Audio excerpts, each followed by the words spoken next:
Gjennom de forrige episodene har vi fått en god historisk forståelse av hva som hendte i etterkant av Jesu henrettelse. Jesus var død, graven var tom, mange var overbevist om at de hadde møtt Jesus. Blant annet forfølgeren Paulus og Jakob, Jesu bror. Og etterfølgerne ble så sikre på oppstandelsen at de var villige til å dø for troen, noe mange av de gjorde. Men hvordan kunne disse hendelsene skje? Hva er den beste forklaringen på alt dette? Det er vanlig å løfte frem 3 muligheter. At det finnes en naturlig forklaring, at det ikke er noen forklaring, det er rett og slett bare et mysterium, eller mirakelforklaring, at Jesus virkelig sto opp igjen. Tranquility Base here. The Eagle has landed.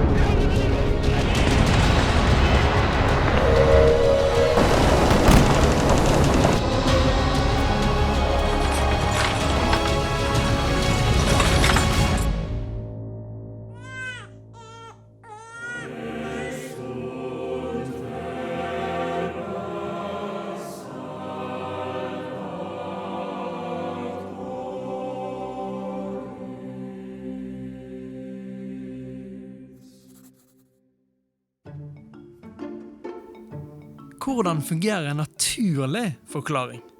Her møter man gjerne kreative forslag som at disiplene løg om oppstandelsen og stjal Jesu lik, at Jesus hadde en tvillingbror som viste seg for alle sammen og lurte dem, eller at Jesus faktisk overlevde korsfestelsen. Dette er populærvitenskapelige forklaringer som gjerne kan få litt clickbait-overskrifter, men som ikke holdes i akademiske miljøer. Sånne forklaringer gir man svært liten plass. Det som derimot er en litt utbredt forklaring er hallusinasjonshypotesen. Den fortjener å bli tatt på alvor. Ateisten Richard Carrier har studert og fordypet seg i denne hypotesen. Carrier er en amerikansk historiker og forfatter med fokus på filosofi og religion. This has actually been rejected by scientists. This is old news. Og er overbevist om at møtene med Jesus ikke kan ha vært ekte. Men hva er det egentlig han mener med at hallusinasjonshypotesen er den mest sannsynlige forklaringen på det hele? So in the quickest sense, the most basic sense, all religions throughout history, especially before modernity, were heavily based on or involved hallucinatory experiences, waking visions, experiences that you are convinced are actually real but aren't. They're manufactured by your brain. We have lots of examples of this, tons of science on it. And it is what typically happened amongst religions in the ancient world. So when Paul in the epistles says that he had a revelation of Jesus, not an experience in flesh and blood, that Christ appeared in him, he says that, in me. And he talks about revelation as the way that people met Jesus after death.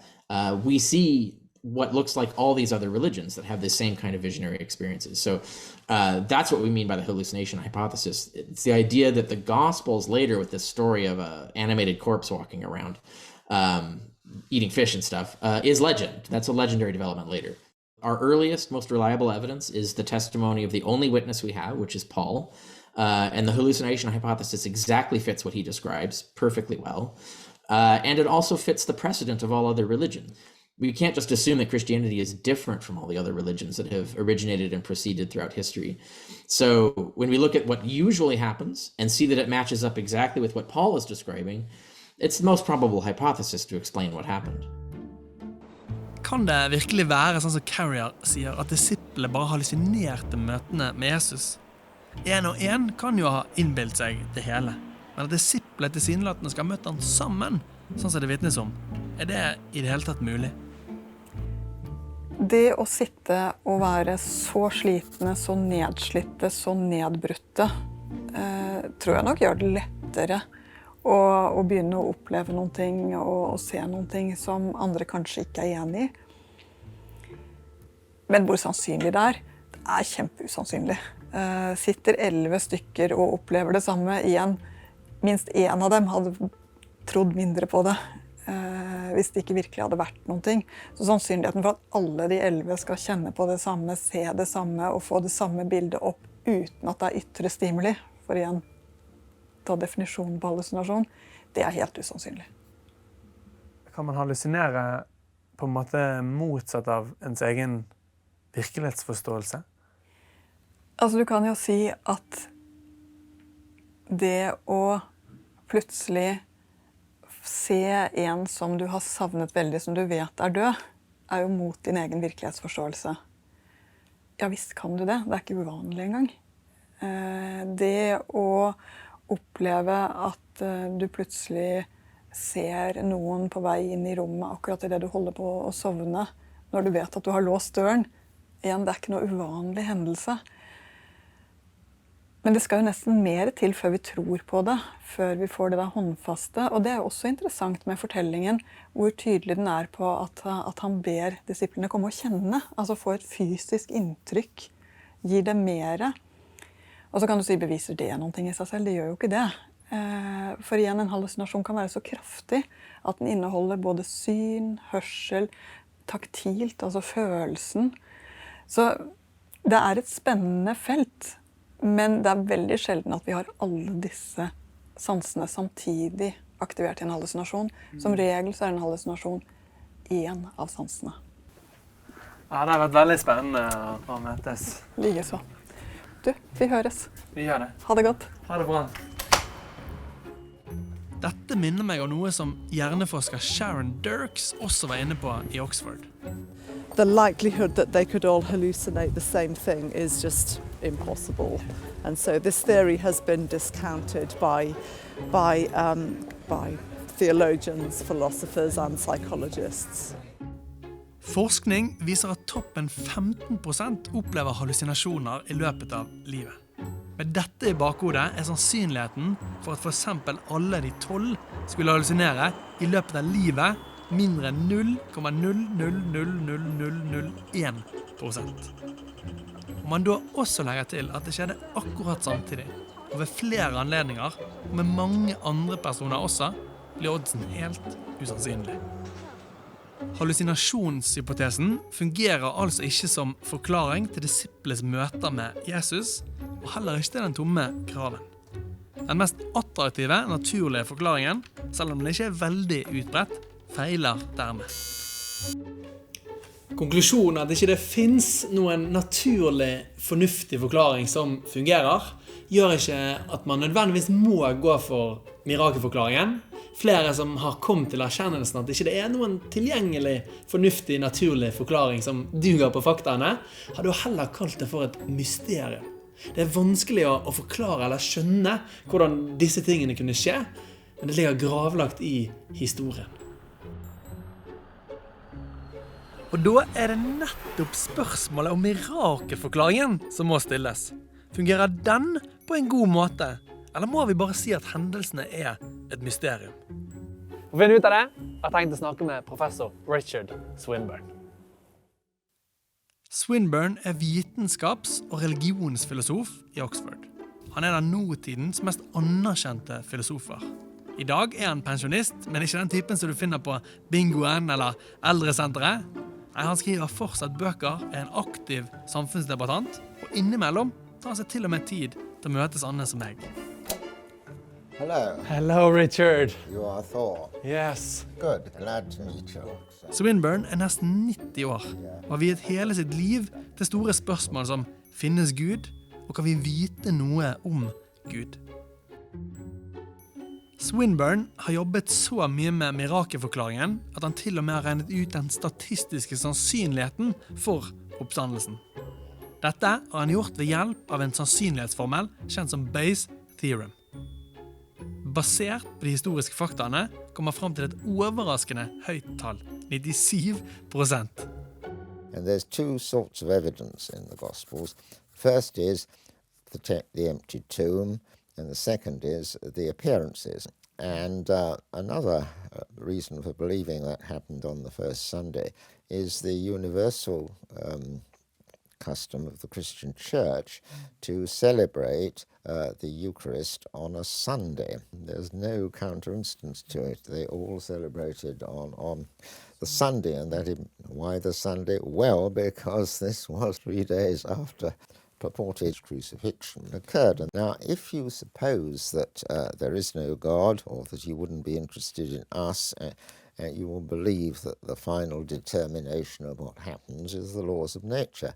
If that's what you are convinced of, then this isn't going to be quite enough evidence, because you know from all history that laws of nature are never violated, so it couldn't have happened. There must have been some explanation. But if you take seriously the reasons for believing that there is a God, then you've got plenty of evidence. Or are all of us tempted to find reasons to support our own opinions because we don't like changing them, and I'm just the same as anybody else in that respect. But people who don't believe in the resurrection for non-rational reasons hold back from belief, and the non-rational reasons being that they don't want to change their lifestyle or admit they were wrong. And of course, I also suspect myself of being tempted to do this, and I therefore look again at the reasons and see if they work.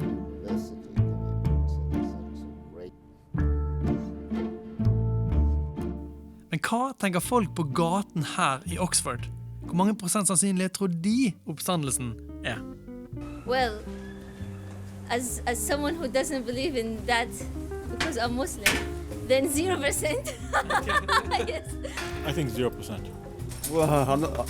Yeah, why not? 100%. I don't believe in Jesus or God or Christianity, but yeah, why not? Probably 0. Honestly, I ain't got a clue. I haven't got a clue. I think it's 50-50, because it depends on what you believe. 100%.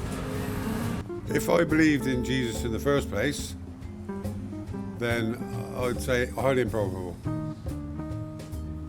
It really depends on if you believe. I think it's like 25% maybe. If I had to, I would probably say maybe like 10 or 20% that he rose from the grave. I mean, he's the only person to have done it apparently. I'd go with a 65% chance. My own beliefs is 150%. Vi kan ikke regne ut sannsynligheten I prosent eller bli så overbevist at det utelukker all tvil. Men at Jesus stod opp igjen fra de døde, forklaringen hver av de 6 faktaene peker mot. Den binder de sammen på en god måte og gir et klart og forståelig hendelsesforløp. Stefan Gustafsson en svensk teolog, foredragsholder og forfatter. Og den som muligens har jobbet mest med dette temaet I Skandinavia. Hva vil han trekke fram som det viktigste momentet for å konkludere det historiske materialet? Om man vet att Gud inte finns, så vet man ju att Jesus inte stod upp från de döda. Men, och det håller ju de flesta med om, det är möjligt att Gud finns. Och I så fall är det ju möjligt att Gud har uppväckt Jesus från de döda. Och därför måste man I så fall undersöka den historiska evidensen. Och då handlar det om att undersöka både de enskilda punkterna, alltså Jesu död, begravningen, att man hittade graven tom, mötena människor hade med Jesus och framväxten av den kristna kyrkan. Så man måste titta på de enskilda punkterna, men man måste också sätta samman det. Vad är helhetsbilden? Man behöver en förklaring på hela skeendet. Och det är ju här som tron på uppståndelsen liksom gör rättvisa åt varje del, åt varje enskild evidens och sätter samman det till en mycket meningsfull bild. Vad vill du säga till de som tänker att de heller vill säga att det inte är någon förklaring, alltså det är ett mysterium? Ja, det kan man ju alltid säga. Det är ett mysterium och det skulle det kunna vara. Men det kan också vara en lite billig undanflykt. Man kan inte hävda att det är ett mysterium förrän man har undersökt det. Och därför så tycker jag att det är en intellektuell plikt att undersöka ett sånt här anspråk som att Gud uppväckte Jesus. För är det sant så förändrar det precis allting. Är det falskt så kan man gå vidare och göra någonting annat med sitt liv. Men man kan inte bara ignorera det och lite enkelt bara säga nej, vi vet inte. För vi har faktiskt tillgång till historisk information. Det är därför som man behöver avsätta tid för att undersöka den informationen och hur man kan skapa mening av den. Stefan styrker altså det som har blitt klart for meg, at det historiske materialet synes å peke så sterkt i retning av oppstandelsen at det er helt forståelig at ikke det finnes noen annen forklaring som fungerer på en god måte. Men nå er jeg spent på hva Jørn tenker om mine siste oppdagelser og tilføringer på tavlen. Hallo, Jørn! Hallo, ja. Her kommer jeg igjen. Har du løst det? Jeg har sett på naturlig forklaring med hallusinasjonshypotesen og fant at det ikke fungerer som en forklaring på disse faktaene. Og når jeg snakket med Henrik Syse, så sa han jo at i forhold til en mirakelforklaring, så må det være sånn at det ikke finnes noen naturlig forklaring som fungerer på en god måte. Det må skje i en setting hvor man kunne forvente å finne et mirakel. Og nettopp det finner jeg når jeg går gjennom dette her. Det finnes ikke noen naturlig forklaring på disse faktaene som fungerer på en god måte. Og denne mirakelforklaringen som øyenvitnene hevdet, den løser på en måte alle disse faktaene her. Ja, du vet, det er litt forskjell på den jobben jeg hadde. Altså jeg har jo vært etterforsker og ikke dommer heldigvis. Og i den jobben min så handlet det aldri om å konkludere, bare om å legge fram fakta eller siste gjenstående mulighet. Og dette her handler jo om tro og tvil. For en etterforsker så gjør det ikke så mye det. Det handler om fakta. Og så har jeg også i min jobb forsonet meg med at det finnes saker hvor vi aldri vil få alle svarene. At det finnes saker hvor ikke alt vil bli opplyst. Men av og til hvor vi i alle fall kan tegne et riss av hva som er sannsynlig og hva som kanskje har skjedd, for å gi noen fornuftige svar i alle fall. Og du er der, tenker du? Det er i hvert fall sterke indisier på at det har skjedd noe helt spesielt. Jan, 1000 hjertelig takk for din etterforskningshjelp. Det har vært kjempespennende å få møte deg, og det har vært utrolig gøy å få jobbe med dette her. Jeg tror jeg skal ta med meg den her, jeg. Gjør det, gjør det du. Og det har vært en interessant tilnærming dette her, altså. Jeg synes jo det. Med et så sterkt historisk materiale er det viktig at vi stiller spørsmål rundt hva som kan ha hendt.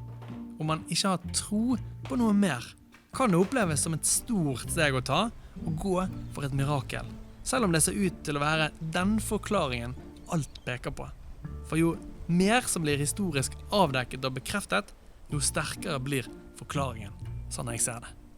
Professor Alistair McGrath ved Universitetet i Oxford oppsummerer det hele på denne måten.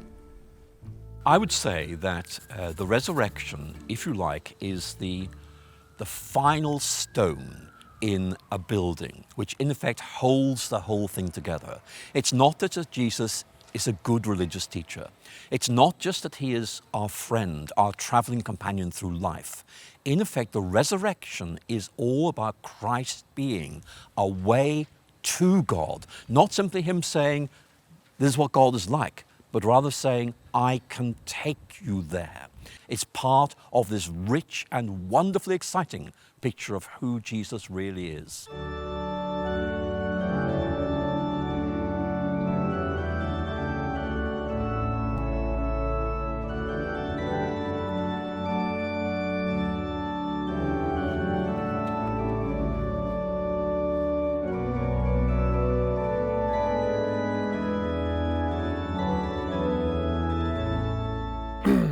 Jesus. Om man liker det eller ei, så er han verdenshistoriens mest innflytelsesrike person. Og nesten 2000 år etter hans død, så lever fortsatt ryktet om han i beste velgående. Jesus, som hevdet å være kontaktpunktet mellom Gud og oss mennesker, men som på grunn av det radikalt gode budskapet han kom med, ble korsfestet. Jesus som forsvant fra graven, og som mange mennesker hevdet å ha møtt flere anledninger over lang tid. Og disse etterfølgerne ble så overbevist om at Jesus var Guds sønn, at de gikk i døden for det. Ingen av de ga opp, eller mistet troen underveis. Å hevde at Jesus ikke sto opp igjen fra de døde, kan man så klart gjøre. Men da går man i motsatt retning av hva det historiske materialet peker tydelig mot. Etterforskningen i denne serien har vist at Habermas vant over fly i den store debatten fordi at han hadde de historiske bevisene på sin side. Og viste derfor at vi kan ha stor tillit til at Jesus stod opp igjen fra de døde. Derfor er jeg frimodig når jeg her i dag konkluderer med at den kristne skulle kunne glede seg stort over bekreftelsen i oppdagelsen. Den søkende skulle kunne sette sin tillit til funnet, og den skeptiske bør være forundret over hvor sterkt grunnlaget for oppstandelsen er. Derfor, venner, riktig god påske!